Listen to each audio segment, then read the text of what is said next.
I think it's fair to say that humanity is facing unprecedented challenges. Of course, this virus is dominating the headlines. It is upending everyday life in a way that we have not seen in our lifetime. Of course, people are scared, people are frightened, markets are plummeting.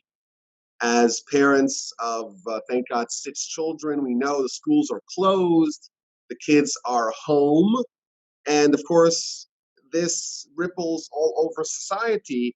You go to the store and you can't buy toilet paper or bottled water, and everyone is uncertain, and there are intense rumor mills spinning out all kinds of conspiracy theories and projections, and everyone's worried what's going to be with their job, with their business, with their income, with their health, with their own personal health, the health of people that they love.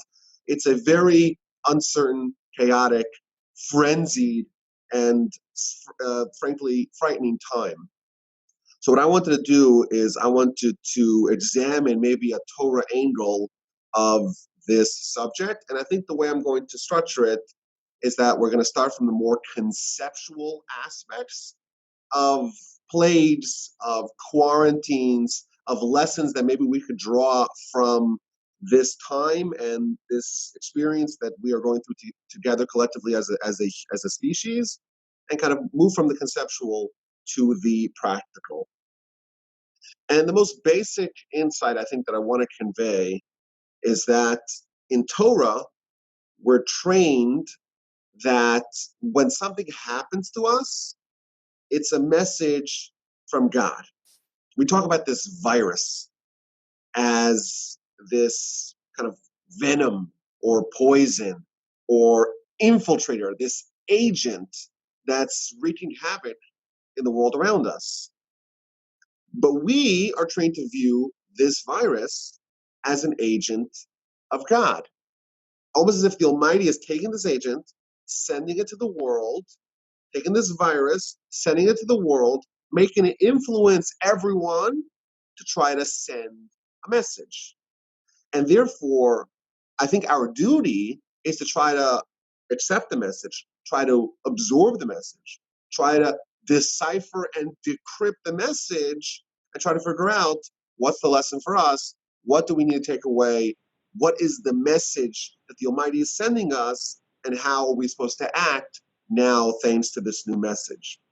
My grandfather, blessed memory, he used to tell us over that the Baal Shem Tov, the founder of the Hasidic movement, he used to have this line that he would say, he would have this axiom that he would share. He would say, the world is like a mirror. Everything that you see, you have to reflect it inwardly and say, okay, what's the message for me? One of the central Talmudic teachings of the Musar movement is a teaching in the Talmud that talks about the juxtaposition of the juxtaposition of two Torah sections and two Talmud books. And the Talmud asks, why is these two seemingly unrelated subjects, why are they juxtaposed both in the Torah, when they're presented in the Torah, and when they are organized in books of Talmud, these two subjects are juxtaposed. And they are the subject of Sota. Sota is a suspected adulteress.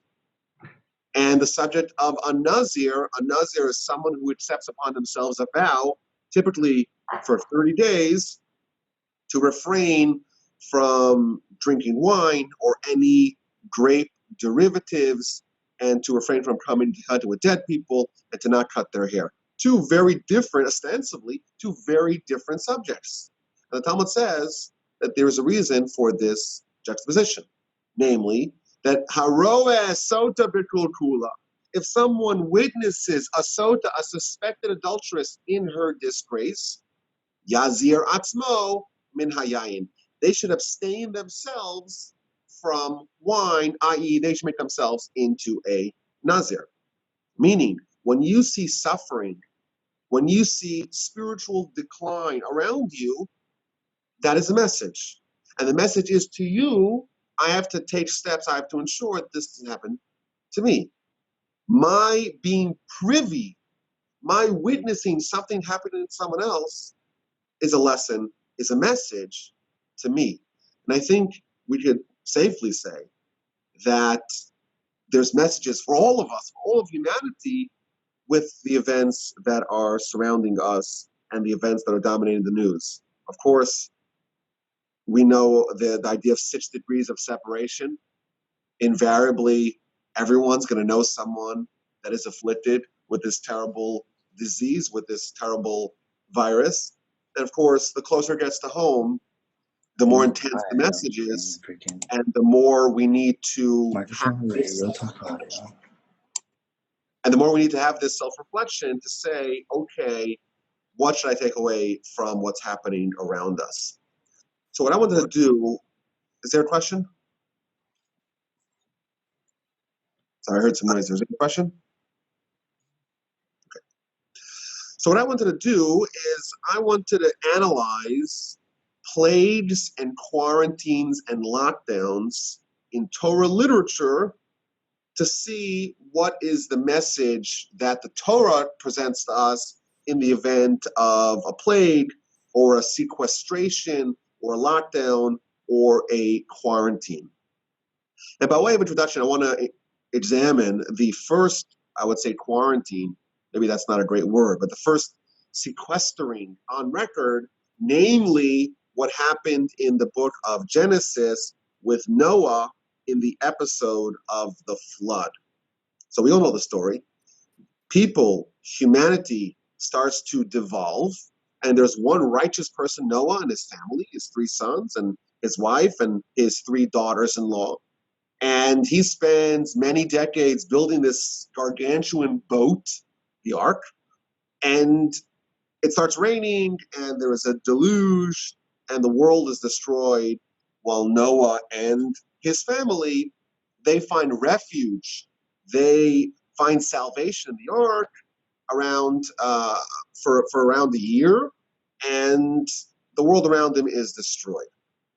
So I want to examine this story and see what our sages tell us about the world, the society of Noah, and how there is an intimate relationship between the plague, so to speak, the destruction of the world around him, and the attitude, if you will, of Noah and his family in the ark, in the refuge, shall we say, in the quarantine. So we read in Genesis chapter 6, verse 11, Vatishaches haaretz, the earth became corrupt before God. The earth was filled with lawlessness. And God saw the earth, and behold, it was corrupt, for every flesh had corrupted their path upon the earth. And God said to Noah, the end of all flesh has come before me. The world is filled with theft because of them. And behold, I'm going to destroy the earth. So this is the setup of the flood story and of the concurrent story, which is Noah being saved in the refuge of the ark. So I want to examine what Rashi says on this story, on these 3 verses. Vatishaches haaretz, the earth became corrupt.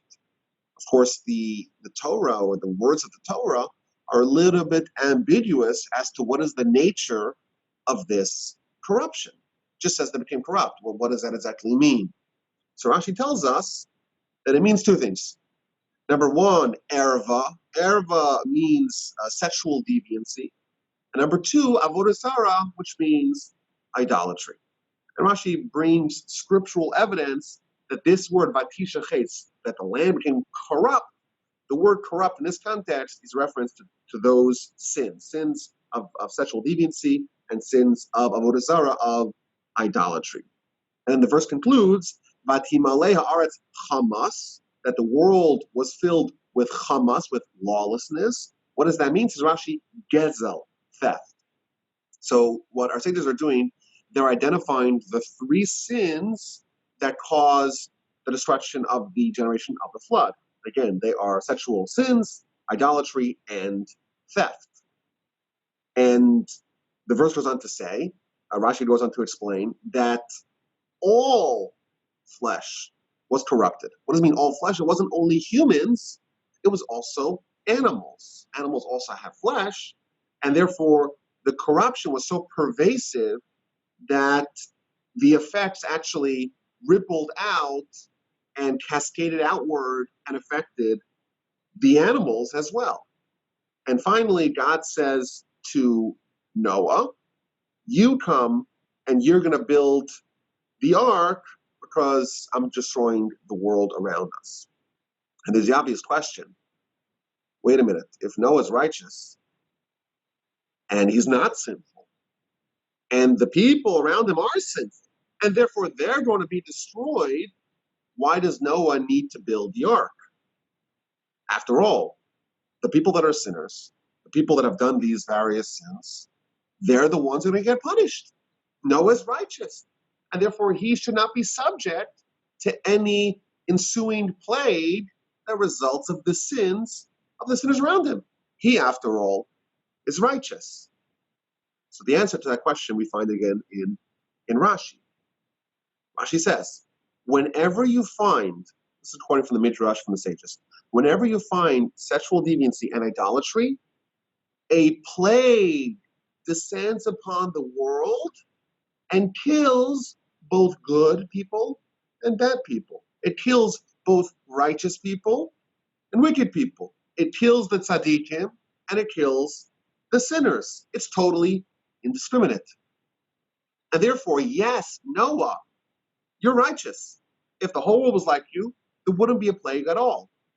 But because there is this plague of an indiscriminate nature, therefore, you are liable to die alongside everyone else. And therefore, you have to build the ark as a way of saving yourself. Amazing idea here that we discover here in the very first example that we have recorded of a plague and of a quarantine, if you will, is that Rashi tells us, quoting from our sages, that under certain conditions, the Almighty is going to unleash a plague whose essence, whose nature is that it's indiscriminate. It doesn't differentiate between the righteous, between the wicked, between Noah and Noah's sinful neighbor. They are all equally liable to be swept away by the flood. And therefore, Noah, you are righteous. You have to carve out some other refuge, because if you're around everyone else, you're equally liable to be put down, so to speak, to be swept away by this plague. So it's interesting. We find here a source to the idea of a plague that affects everyone, and again is indiscriminate and does not differentiate between Noah and everyone else. Therefore, Noah has to be sequestered, has to be quarantined in the ark. So again, what we're discovering here, just by way of a diagnosis, the very first plague in the Torah that we have a record of, our sages give us three distinct sins that caused it to be unleashed. Again, they're sexual deviancy, idolatry, and theft. And also we're given the nature of this plague, that it is indiscriminate, it kills all. It would have killed Noah and his family, even though they are on their own righteous, if they were not quarantined in the ark. Now, I think I want to interject with a question before we get on to the next subject, so to speak, the remedial aspect of what Noah and his family did during the quarantine as a way of rectifying the cause of the plague. But I want to interject with an interesting question. There's a teaching here in Rashi that says, I want to pull it up. Let me pull it up over here in the book. Again, this is chapter 3 of Genesis. There's this teaching of indiscriminate punishment. And the obvious question that we have to ask is, wait a minute, shouldn't there be pinpointed, targeted punishment? Why do we find this idea of indiscriminate punishment? After all, isn't God unleashing the punishment? And shouldn't the punishment be targeted at the people that are deserving of it? So it's interesting, there's different texts of Rashi on this particular citation. Again, this is chapter 6, verse 13. 6:13, easy number to remember. Rashi, in the most common text of Rashi, reads, wherever you find sexual deviancy, you find indiscriminate plagues. And even though we are told that there's 3 sins that caused the flood to happen, only one of them was the instigator of the indiscriminate nature of the plague, namely the sexual sins. And the commentaries ask a question, wait a minute, why specifically are the sexual sins the cause of the indiscriminate plagues? Idolatry? Ain't that the worst sin in the world? Isn't that up there, of course, the first 2 of the 10 Commandments, believe in God and don't do idolatry? How come when you have these 3 sins, we're told specifically about the sexual sins and the adultery and rape and the like? These are the ones that trigger the indiscriminate punishment of a plague that's blind, a plague that attacks everyone equally. That's a question the commentaries ask. So the Maharal, he suggests an answer. He says when someone does idolatry, they are, so to speak, offending God. That's a sin against God. And when God punishes, it's not indiscriminate. It's pinpointed. It's targeted. And therefore, if you have 2 people do idolatry, one lives on 10 of Main Street, and one lives on 12 Main Street. They're neighbors. One does idolatry, the other does not do idolatry. Well, the Almighty is going to pinpoint and target only the sinner and not his neighbor. Whereas the other sins, they're sins of the body, the way he describes it. And therefore, it's outsourced, so to speak. The punishment is outsourced to an angel to go punish the bodies. And therefore, concludes the Maharal, the angel, he just sees warm bodies. And a body is a body's body. Can't tell the difference, so to speak, between the sinners and the righteous. That's what the Maharal suggests. I want to give a different answer. I want to suggest that our reproductive abilities, that's our superpower. Man is created in the image of God. There's some sort of overlap between a human and the Almighty. How can we say that? The Almighty is creator of heaven and earth. What have we created? Maybe we could suggest that what allows us to be compared, to be similar to God, is the fact that we too could create people. God could create people. And we do, because we also have this God-given ability to reproduce. It's our greatest ability to be special and to be almost godlike. And therefore, of course, there's the balance. Wherever we have our most potential, that's the place where the Yetzer Hara, the evil inclination, targets us the most fiercely. And therefore, the place where we have the greatest ability to become like God is the place where the ability, of course, on the flip side, to descend to the lowest moral strata.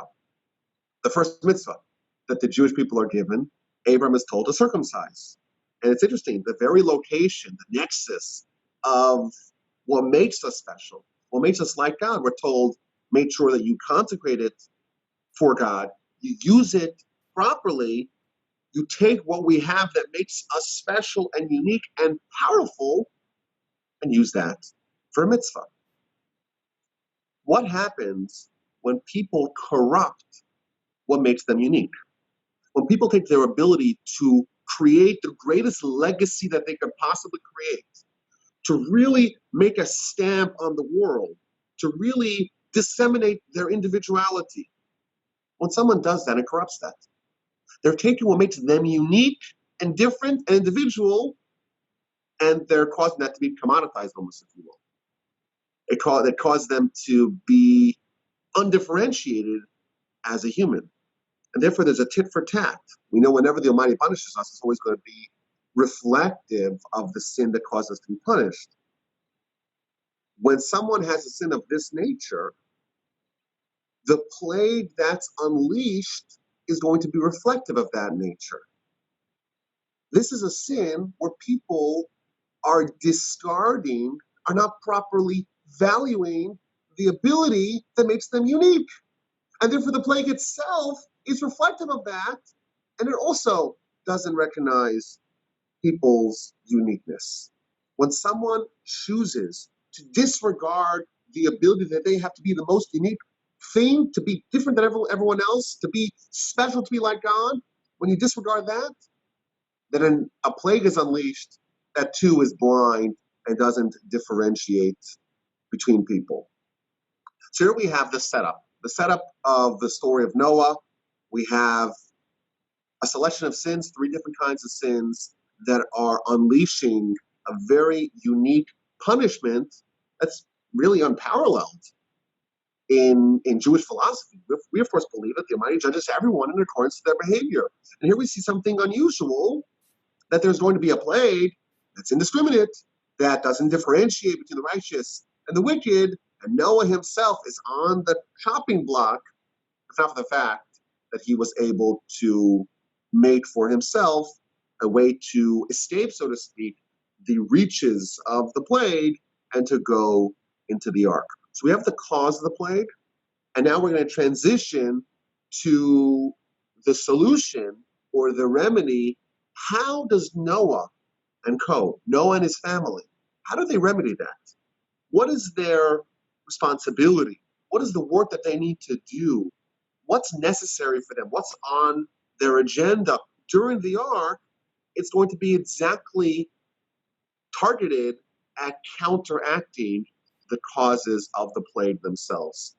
And this is just amazing because, again, the time of the ark is not just there as a time of salvation. It's a time of rectification. It's a time for them to recognize what brought humanity to this level, fix problems, and make sure that they never fall into the same trap. Okay, so what does Noah and his family, what do they do once they get into the ark? So we read something really interesting in Rashi. And Rashi actually mentions this 3 times throughout the dialogue, throughout the narrative of the flood and the ark story. The Almighty tells Noah, go to the ark, you and your sons, your wife, and your daughters-in-law. Rashi points out, if you read that verse very quickly, you won't notice anything unusual. Rashi points out that it separates the husbands from their wives. You and your sons, it doesn't say you and your wife, it says you and your sons, and your wife and your daughters-in-law. So the men and the women are the husband's wife are separated.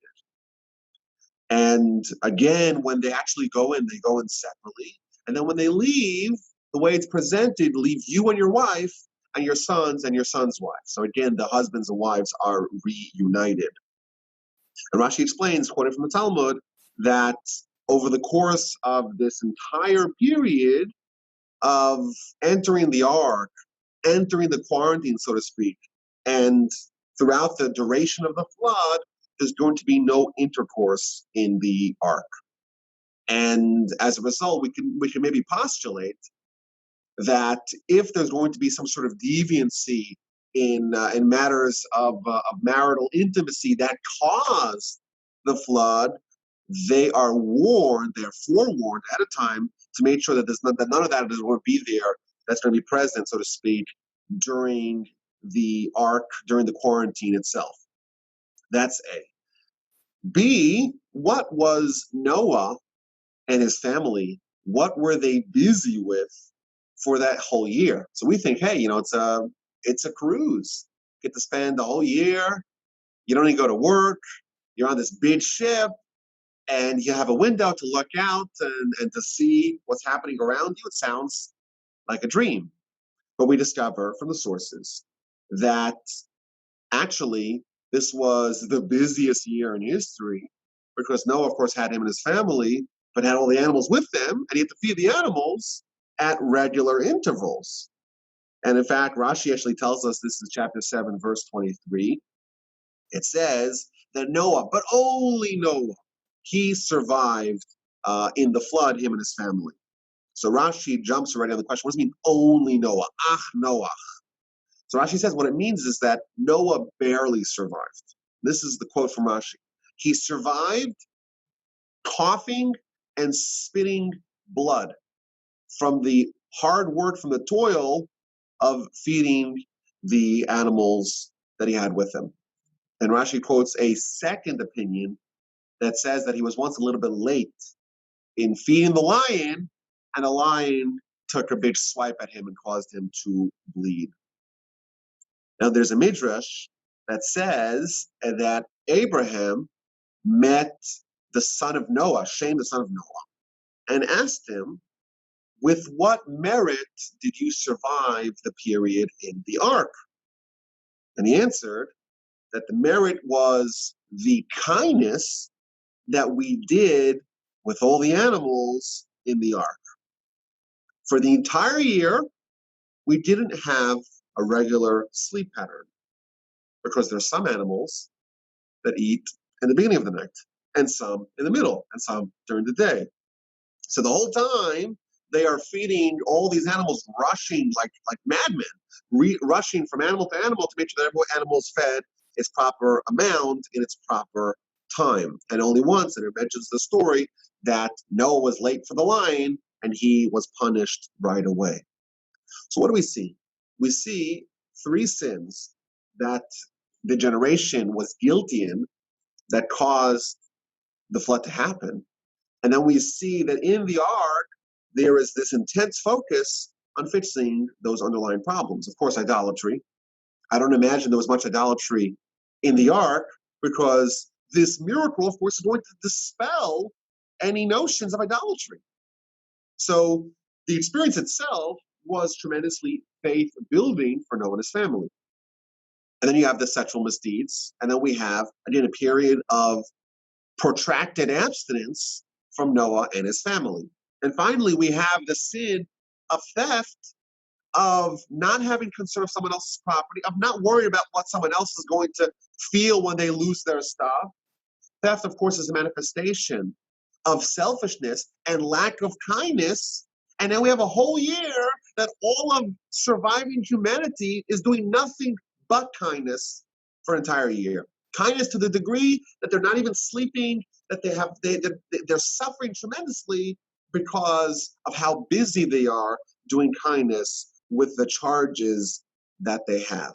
And again, this I think shows us, at least by way of introduction, it shows us how the Torah views plagues in general and what is the responsibility of people who are subject to a plague and are trying to save themselves. What ought to be their focus during the time when they're on lockdown, when they're being quarantined, so to speak? Their responsibility is to try to identify and isolate the cause of that plague and try to remedy it by ensuring that their behavior is going to be addressing the problem that precipitated that particular plague. I want to move on now to the next example of a quarantine that we have in the Torah, and that is on the night on the doorstep of the Exodus. The Jewish people have spent several hundred years in Egypt. Over the past year, the final year of their stay in Egypt, they had the miraculous 10 plagues. And now it's time for the final plague, the death of the firstborn, and we're going to leave. We're going to abscond from Egypt, and we're going to go to Israel. Several days before that day, of course, that we memorialize and we try to relive every Pesach, the nation is told to go get for themselves a sheep and tie it to their bed, and this sheep they're going to slaughter, and they're going to roast and going to eat it that night. And then they're told, this is chapter 12, verse 22 of Exodus, to take a mixture, dunk it into the blood, and put it all over their doorpost, and then lock the door and not to leave their home till the morning. So again, lockdown, you are subject to a curfew, you can't leave your home, but you do some really unusual things that night, that you cover your doorpost in the blood of the animal that you sacrificed and you're consuming that night. Excuse me. Why must the nation be homebound, be on lockdown, not leave their home for that night. So Rashi quotes from the Talmud the very same idea that we saw by the time of the flood, by the plague of the flood. Me'achar shenitna reshus lemashches lechabel. After it was given permission to the decimator to destroy, he does not differentiate between the righteous and the wicked. Again, we have a contrast. We have the Egyptians, they're the oppressors. They've been tormenting and punishing and subjecting and enslaving the nation for centuries. And we have the poor Jewish people, the nation of Abraham, Isaac, and Jacob. They're going to be saved. And something is going to be unleashed this night that's going to be blind to seeing the difference between these and these, between the Egyptians and their Jewish subjects. Again, we see the same idea of, on one hand, a plague, on the other hand, a quarantine, because the nature of the plague is not to differentiate between the Jews and the Egyptians, between the righteous and the wicked. I think it's interesting to look at what the Jewish people did with putting the blood on their doorpost. They're getting ready to escape. They're packed up. They've borrowed in quotation marks, gold and jewels and silver and valuables from their Egyptian neighbors. They're eating the paschal offering. It's got to be roasted. It can't be cooked. This is the night of the Exodus. This is the night that precisely at midnight, all the firstborn are going to die. What do? They put the blood on their doorpost. They take their determination and decision to identify as the Jewish nation, and they publicize it. And one of the themes of that discussion is the fact that this animal was worshipped as a deity in Egypt. And the Jewish people, for their duration of time in Egypt, many of them were indistinguishable from their Egyptian neighbors. They were also idolaters like the Egyptians around them. And now they're told, take the animal that you maybe previously had worshipped, slaughter it. Only after you watch it for 4 days, and you really have to ruminate about what you're going to do, take your deity and kill it. Not only that, take the blood of this killed idol of the Egyptians, and maybe you, and put it on your doorpost so everyone could see it. And moreover, the commentaries point out, you can't cook it. You have to roast it. What's the difference between cooking and roasting? So one of the differences is the fact that when someone in the neighborhood makes a barbecue, when someone's roasting it, everyone could smell it. The Jewish people are told, take the Egyptian god, that maybe was your god at one point, though, to some degree. Kill it after looking at it for 4 days. Take the blood and defiantly put on your doorpost. And then take this sacred animal, this sacred cow, this sacred sheep, and barbecue it so that the whole neighborhood knows exactly what you're doing. How's that for a challenge of what to do during your quarantine? Again, we have a destruction of an idolatrous nation and society, and we have a way to save yourself, to spare yourself, but that demands a certain degree of self-sacrifice. It demands putting yourself out there. It demands that you kill your deities, kill your lowercase g God in a public fashion. Let everyone know about it. Let everyone know exactly what you do it. Let them smell it. Publicize the blood. Now, it is interesting that this particular quarantine immediately preceded the redemption. Now, of course, none of us are prophets. In fact, I always like to say I work for a non-profit organization. Every donation is tax exempt. We're not prophets, and we don't know the future. And my grandfather wrote that unless you are a prophet, you cannot point to any event or any trend and say, okay, this is a harbinger of Messiah. You can't do that. We don't do that. We have to make a very clear caveat and disclaimer about that.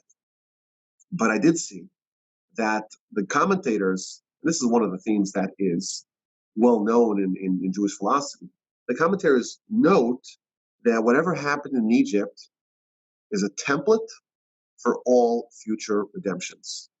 So whatever we see when we study the Exodus, it's not just studying history, it's also presenting or teaching us about the template, the blueprint of redemptions going forward. Isn't it interesting that immediately preceding the redemption, there was a universal quarantine for the Jewish people? When I thought of this, I told my wife, I told Chaya, okay, it's time for us to book flights to Israel for Pesach. Because I always tell my children, the very first thing you do when you hear the Mashiach comes, Messiah arrives, the very first thing you do is you got to book flights to Israel for Pesach. Because after all, once the temple's rebuilt, you need to have, you need to go to the pilgrimage, you need to ascend, as it's called, to Jerusalem, to the temple, 3 times a year. And every Jew is mandated to participate in this Pesach celebration. And therefore, your Mashiach arrives before you tweet about it, before you share it on WhatsApp, before you type on Facebook, before you make a phone call, you go right away to the computer and you right away book your flights, make sure you have those flights. That's what I always tell my kids. So I told Chai, I said, well, maybe something's happening.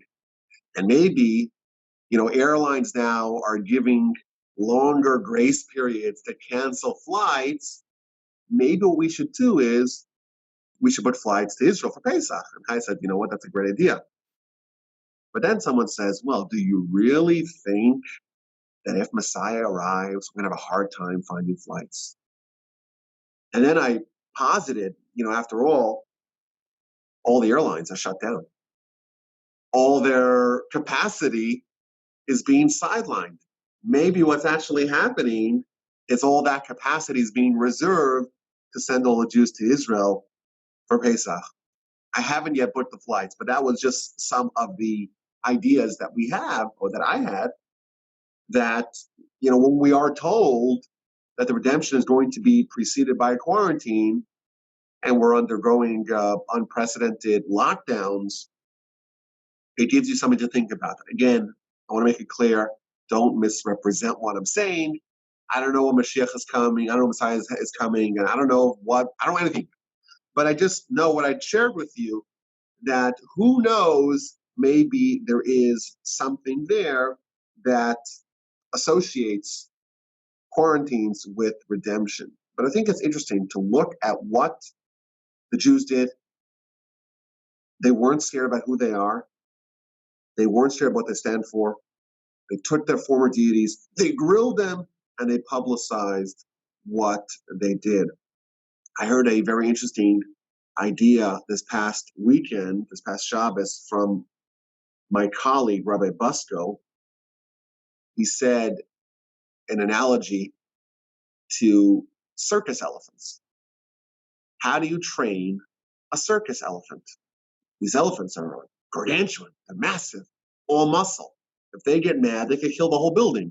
They can knock down the whole building.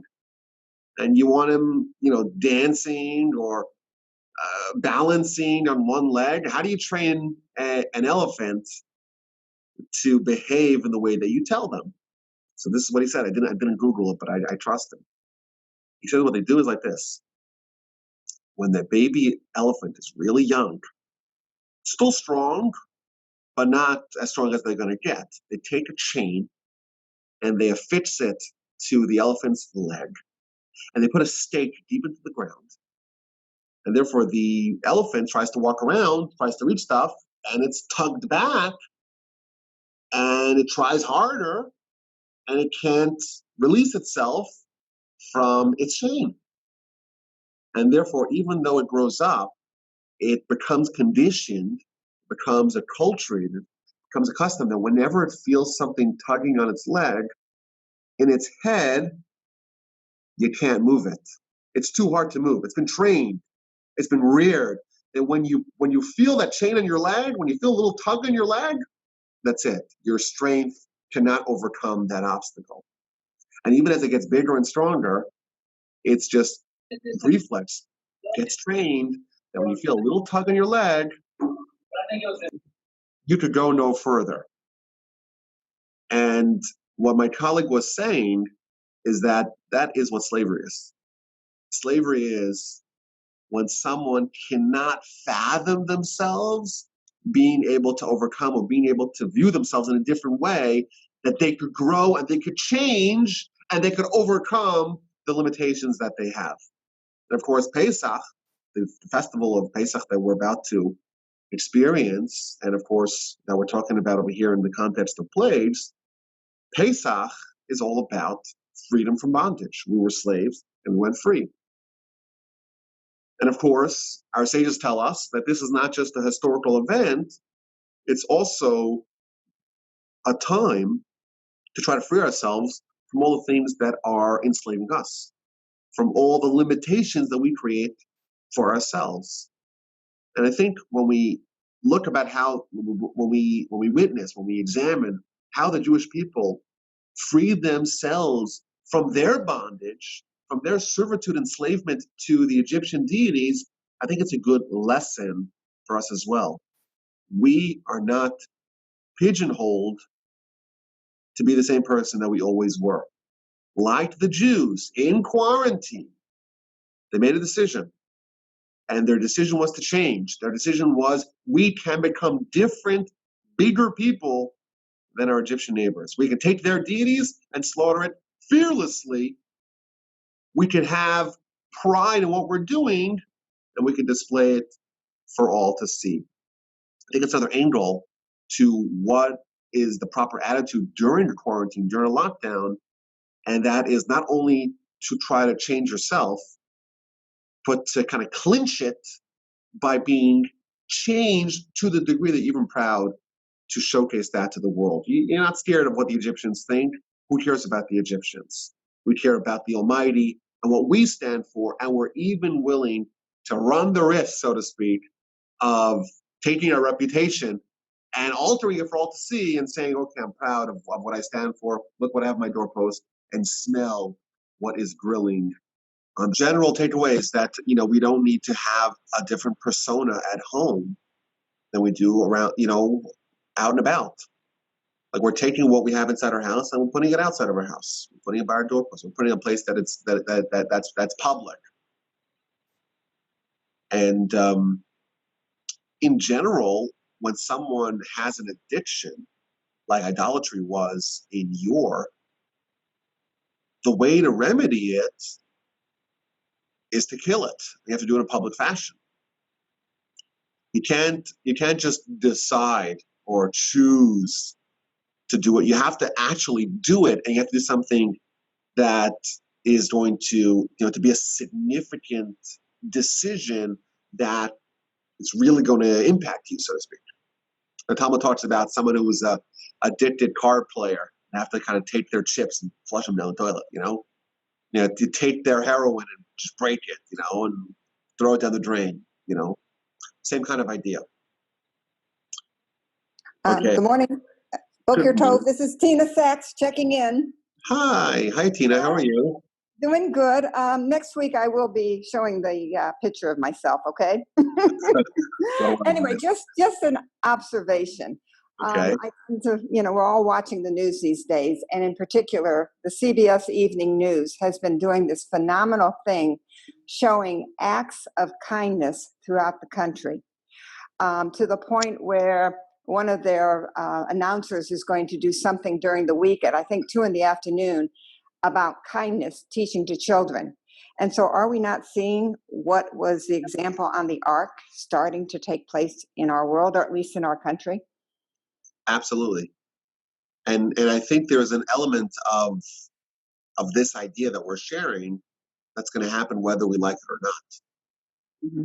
The Almighty is going to kind of force us to act in ways that we wouldn't have chosen to act, but due to the circumstances, we're all going to be kind of primed and prompted and nudged to act that way.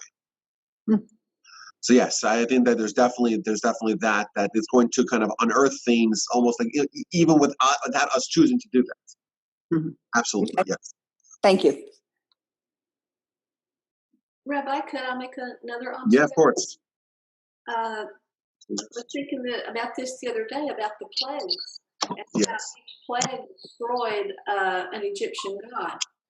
And we look at what we're going through now, and how many of our little g gods are being destroyed. We place our trust in the economy, the stock market, it's being destroyed. We place our trust in our faith in our careers, and a lot of careers are being taken away.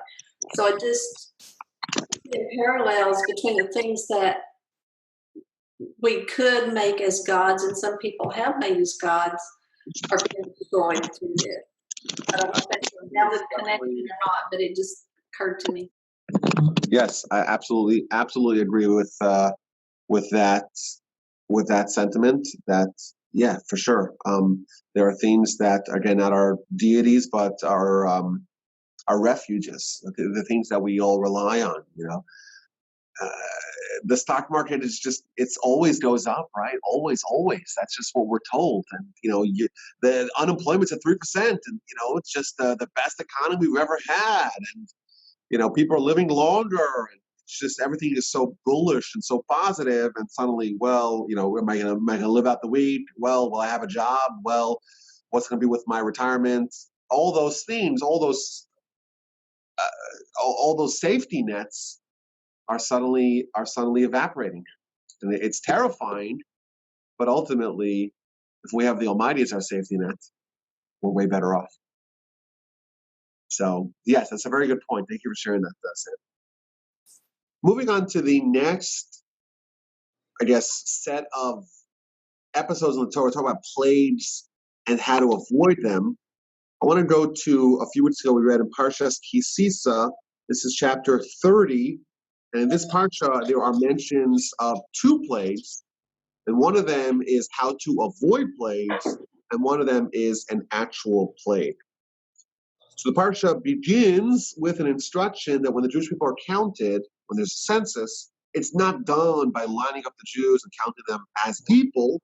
Instead, each one of them makes a donation of a coin, half a shekel coin, and the coins serve as a proxy for the people. You count them at the coins, and then you know the amount of people.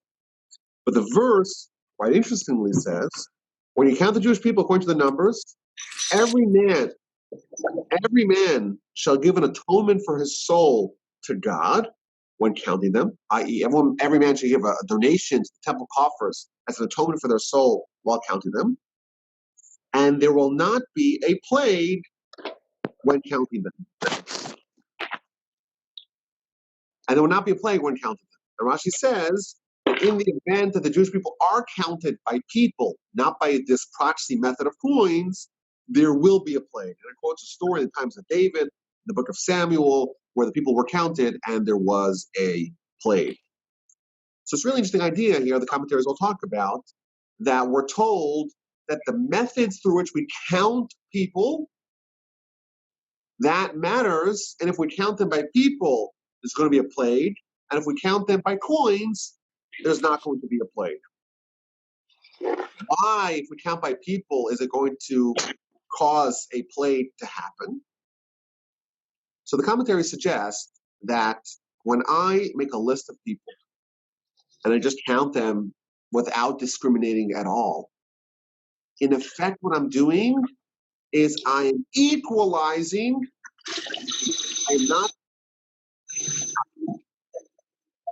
I am not differentiating between people. Instead, what we do is we take the coins, and the coins are actually used for the daily sacrifices in the Temple of the Tabernacle, and those coins are going to be used instead of the people.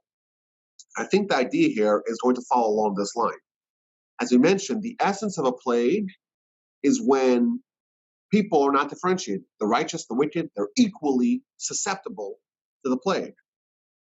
And therefore, if we do activities that don't differentiate with people, don't treat people as individuals, just as numbers, as statistics, then we are likely to engender a plague. I think it's interesting here. We have these coins. Coins are valuable. And those coins are used to buy the animals for the sacrifices in the temple and in the tabernacle. What that means is that we recognize that every individual is valuable and every individual is needed to create a relationship between the Jewish people and God. Sacrifice, of course, for a relationship between us and God. And therefore, it's interesting, we see here the same theme. A plague is when people are not differentiated, and the way to avoid a plague, a solution, if you will, is to see individuals as unique entities, as people of worth, and not only that, people that are necessary to foster a relationship between us and God. In fact, the parsha begins, or the verse begins, Ki si sa, when you shall uplift the people, i.e., to count them, but it's not described as counting, it's described as uplifting. When you uplift every individual and realize their value, then people are unique, people are individual, and the idea of a plague that doesn't recognize the uniqueness of people, that doesn't recognize the individuality of each person, that is going to be avoided. So that's just, again, along these same lines of what the essence of a plague is and how to avoid it. And then I want to go through 3 distinct plagues that struck our nation. In the aftermath of the golden calf in Exodus, of course, the golden calf is about idolatry. After the golden calf happened, there was plague. In the aftermath of the Korah Rebellion, Korah was Moshe's first cousin, and he thought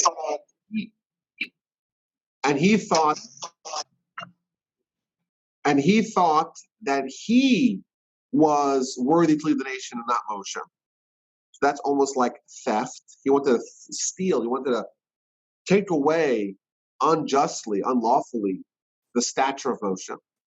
And that also resulted in a plague. And then in the aftermath of the Moabite women, this is when Bilam is hired to go curse the Jewish people. Ultimately, the curses fall flat, but he gives the advice to Balak to go conscript Moabite women to go sit with the Jewish people. And the commentaries explain that that wasn't just about sexual misconduct, it was also about idolatry.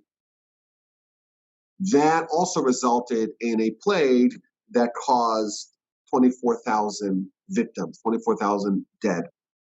So it's interesting. The 3 plagues that struck our nation in the story of the Torah, they are precisely for the same sins that Noah's flood, or the flood of the Noah story, caused. We said it was because of sexual sins, because of idolatry, and because of theft. And what do we have?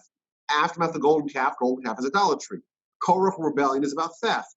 Moabite women, that story, it's about sexual misconduct. Again, the same 3 sins that are triggering these plagues that are indiscriminately attacking the nation. Now, I think it's interesting, if you look at what happened in the Korah Rebellion, the Korah mutiny, the Korah insurrection, and how it was resolved. It's a very interesting episode of how it was resolved. The verse says that Korah and his family were swallowed up by this magical sinkhole. And after that happened, the people started complaining. This is chapter 17 of the book of Numbers, and this is verse 6.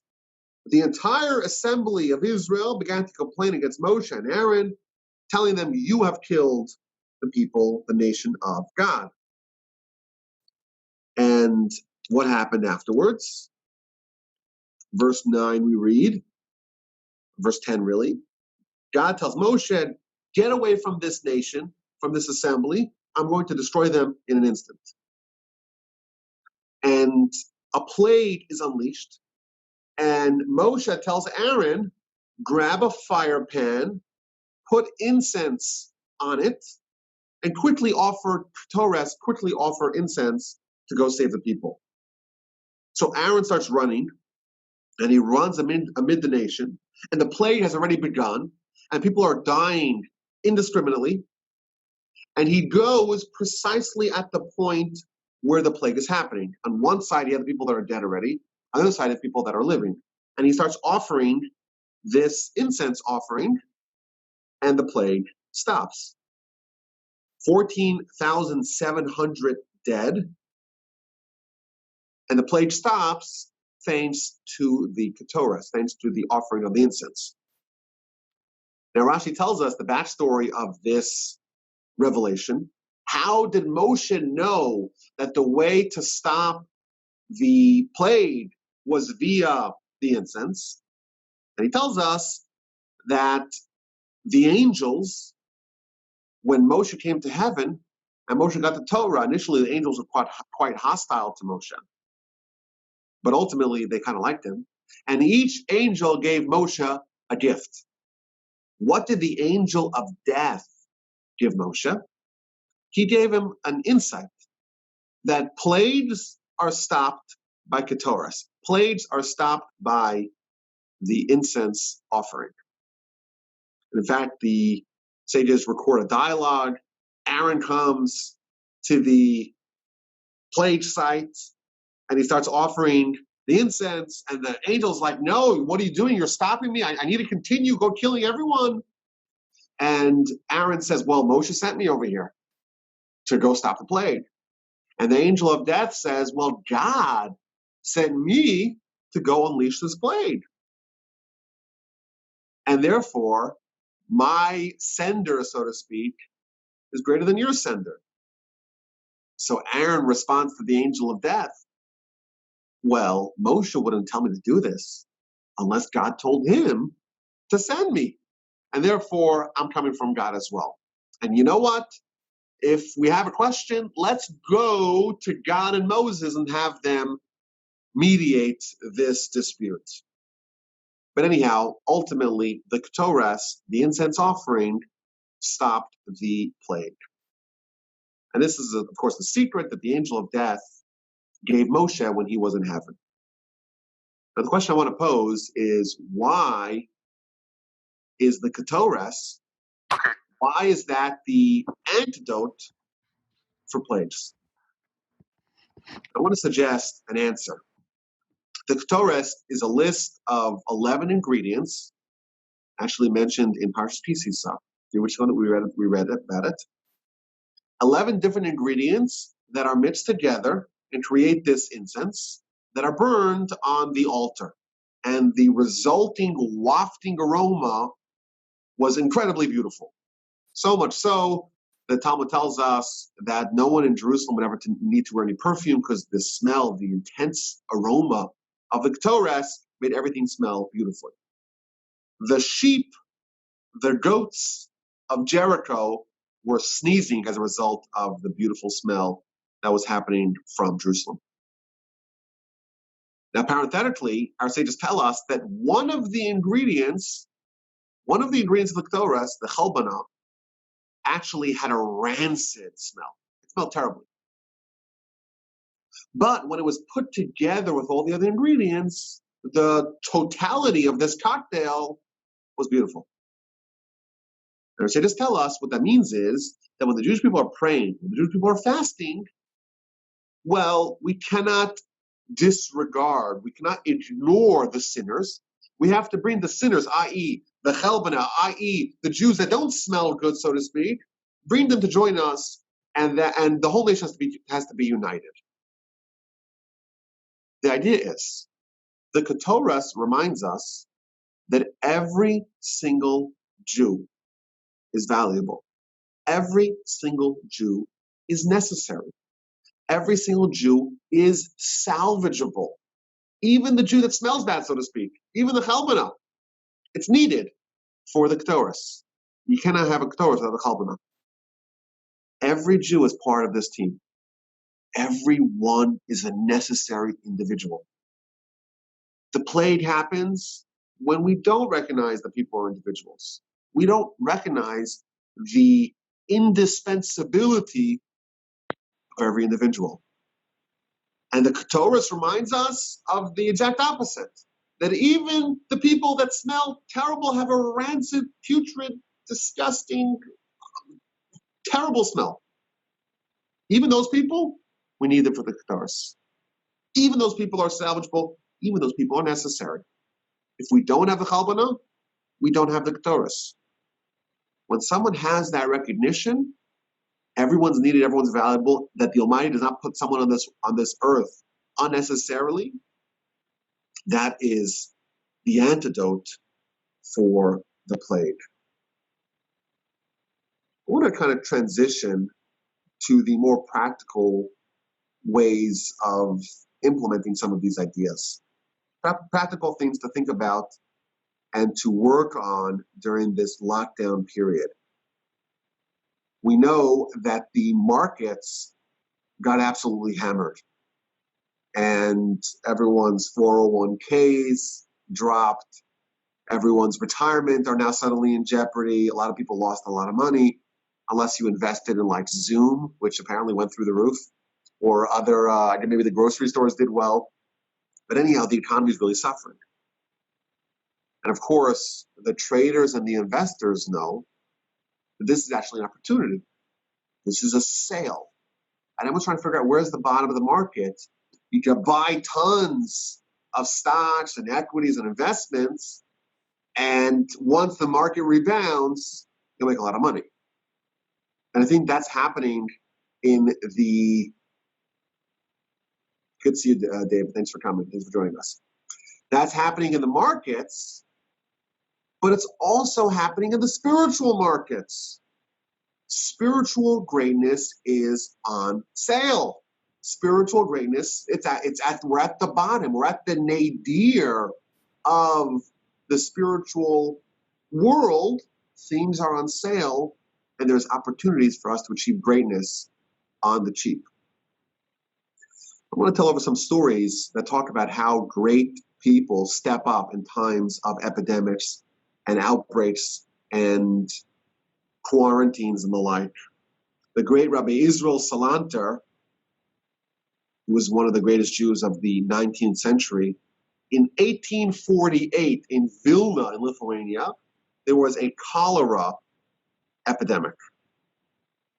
And the stories about what he did during this epidemic are absolutely legendary. He himself, again, the great rabbi, what does he know about epidemiology, virology, etc.? He built a hospital with 1,500 beds to be able to treat the infected. He rallied the physicians and made them all work pro bono. He took yeshiva students, 60 of them, and created a task force of people who are there helping the sick, subjecting themselves to potential infection, and helping bury the dead. And in fact, amazingly, not a single one of these 60 people that were in danger of their lives got infected with the disease. And in fact, he gave very severe rulings. He said that if there ever is a health dilemma on Shabbos, you need to desecrate the Shabbos. Don't say, oh, let me find a non-Jewish doctor. Let me look around, find a Gentile. No, because the second you wait a little, the second you tarry, you may lose a soul. And the Talmud is very clear that to desecrate the Shabbos in a time like this is a mitzvah, and to sit around and wait, maybe we'll find a Gentile to do it, is actually a sin that's going to endanger someone else. Before Yom Kippur that year, he hung up signs around the whole town saying that not only may you eat on Yom Kippur, everyone must eat. And in fact, it's pekuach nefesh, it's moral danger. You have to eat this Yom Kippur during this cholera epidemic. And even if you feel fine, you have to eat. Not only that, he went from shul to shul in Vilna. And he went from shul to shul in Vilna, and he made kiddush. He took grape juice, took wine, and made kiddush on Yom Kippur in these shuls. And the logic behind that is that, if you make a proclamation and you say, let us all eat on Yom Kippur, a lot of people are going to say, I feel fine, I'm not going to desecrate Yom Kippur. Maybe the individuals, let them, let the people that are actually sick, let them desecrate Yom Kippur, let them eat. But me, I feel fine. And that attitude could be potentially dangerous, and people could die. And to overcome this extra piety of the individuals that are going to fast, even when they should not fast, he abrogated the fast for the entire community. It's interesting, after Yom Kippur was over, the court, the Beis Din of Vilna, they brought him into a halachic law, a halachic court case, and they said to him, you should have consulted us. You shouldn't have taken matters into your own hand, and therefore we want to punish you. So he threatened them. He said, if you try to punish me, I am going to invalidate every get, every marriage or marital divorce document that was ever done by this court. Because I have a proof to show that there's a certain leniency that you are relying on that's not valid, and I can invalidate every get that you have presented from this court, and therefore they were scared of him, and they said, okay, we're not going to start with you. In addition, the Chazon Ish, that I recently did a series on the Jewish History podcast about, in the 1910s, there was, in the town that he was living in, there was an outbreak, and the burial society, the Chevra Kadisha, they did not want to bury the dead because they were scared of getting infected. Even today, you look at what it's like burying the people who are, God forbid, victims of the coronavirus. These people wearing these full hazmat suits because the body is still, so to speak, is still oozing infection. And there was a time that there were Jewish dead and they're piling up and no one's burying them. So the Chazon Ish himself takes the bodies, puts them on his shoulder, goes to bury them. And this deed was so stunning to people that kind of it woke them up to action. Someone said to him, well, aren't you scared of getting infected? He says to them, of course I'm scared of getting infected. But I'm even more fearful of leaving these Jewish dead, these Jewish corpses, without the dignity of a proper burial. These are some stories of some of the great leaders and sages of our history, of them stepping up to try to figure out what could they do during a plague, during an outbreak, during an epidemic, or even a pandemic. And I think that's the attitude that we have to ask ourselves, what can I do to contribute towards the needs of the society, of the community, of the people around me? I'm not suggesting that people should have to endanger themselves. That's not what I'm suggesting. But I think the attitude that we have to adopt is an attitude of being proactive in trying to help where we can and trying to contribute what we can towards this universal effort in this trying time. I want to take a short little break. So if people need to go to get something to drink or whatever, I have